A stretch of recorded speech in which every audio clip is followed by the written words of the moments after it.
Is the XFX RX 480 one of the best kind of value options right now for VR and ultra settings gaming at 1080 and 1440p? Let's find out.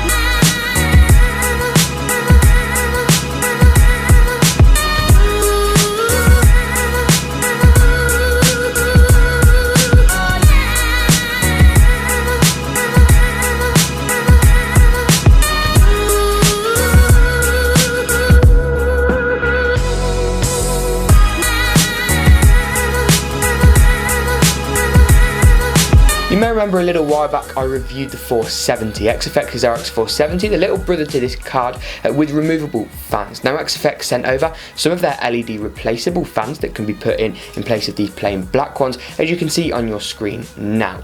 But let's first kick it off with a physical overview and then we'll go over performance and whether you should buy this card or not. In terms of I/O, XFX have gone for 3 display ports, a HDMI port and a DVI port, which in my opinion is the best possible I/O for a card of this caliber. Having that DVI port there is nice for kind of legacy connection options if you want to, go back to some older displays that you've got or maintain better compatibility. Sometimes you might not have an adapter on you. Having HDMI is also a great touch as it's just a universal standard. You want to have this in a PC behind a television, for example. Tellies nowadays, they're all on HDMI, and HDMI is the most popular display connection standard, aside from that obviously aging VGA connection. The 3 DisplayPort connections are great for surround. It means you can have 3 displays in a surround setup, all with FreeSync. Now FreeSync is now available as well over HDMI, but there are more FreeSync DisplayPort monitors out there, so a great addition, and I love the DisplayPort connection. It is in my opinion kind of the standard for the future. If we head around to the back, we have a nice backplate with that great design I complimented AMD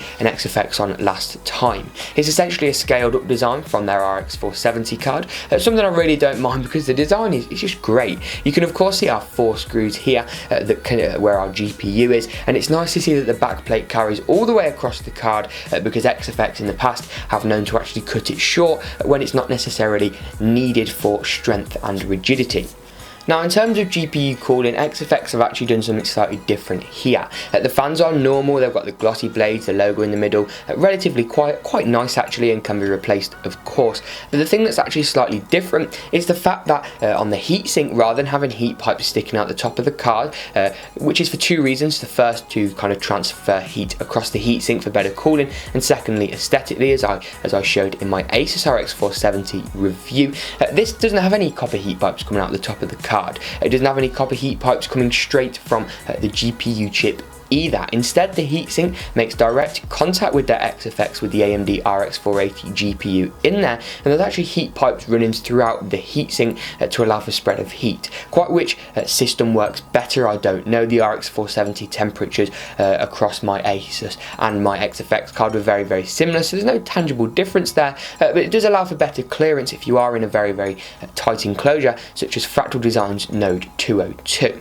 One of the criticisms I had with the XFX RX 470 was the lack of any Rgb lights or any LED lights. Now this card does have those LED lights and does have the option to add in those LED fans, which look quite cool. They have a bit of a glow, they shine down in the case, they light up quite nicely, but it does have other light up areas. The XFX logo, which is quite big, quite prominent, actually does light up, but this is only with a solid white LED. It would have been great to see an Rgb LED in here, and for not much more price wise either.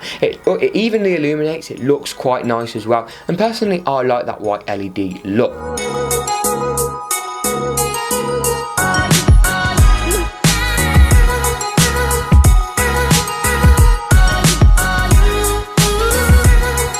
Finishing up the physical overview, we've got both a glossy and a plastic shroud on the front of the card, which complements the backplate very nice and keeps a nice minimal design. We've also got an 8-pin power requirement, so you will need kind of at least a kind of 600 watt power supply, I would recommend. You can go lower than that and get 8-pin power cables, but with efficiencies and that kind of thing, I would recommend 600 watts. And then of course we've got that XFX white LED logo on the top as well. Now in order to make room for that LED module, there has actually been a couple of millimeters added onto the top of the card in order to facilitate for it, and it does cause the plastic at the top of the card to bend upwards slightly. But that's enough of me rambling. Benchmarks speak 1,000 words, so let's roll the benchmarks and I'll come back with my pros, cons and conclusion.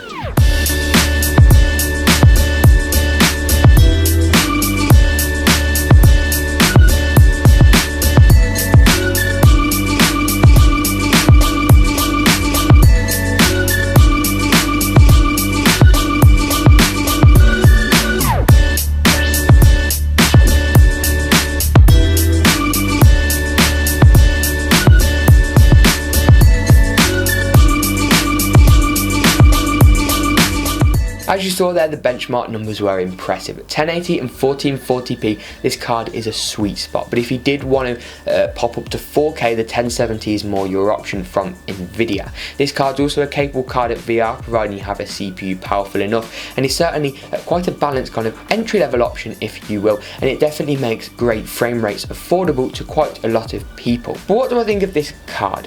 One thing that really kind of just an instinctive reaction is it doesn't quite seem polished. There seems some areas it just seems slightly underthought. The fact that the XFX logo causes the plastic to bend slightly at the top and increases the height of the card seems somewhat of an oversight and just makes this card look cheaper than it actually is. The addition of those LED fans is great, but quite why they couldn't come as standard and or come with RGB functionality changeable through software is quite frankly beyond me. The performance, however, that you get for this price is unarguably outstanding. The I/O spot on in my opinion, the backplate looks great and the cool app nice and quiet. There are areas which feel unfinished and I'm really quite torn on this LED fan prospect. Nevertheless, it's a good card at a great price point. So if you do want to pick one of these up, I'll leave links in the description below, as well as a link to the relative article on the new website GeekaWhat.com. But if you did enjoy this video, please drop a like, rating and subscribe. Follow my Twitter at GeekaWhat. But as always, we'll see you in the next GeekaWhat video.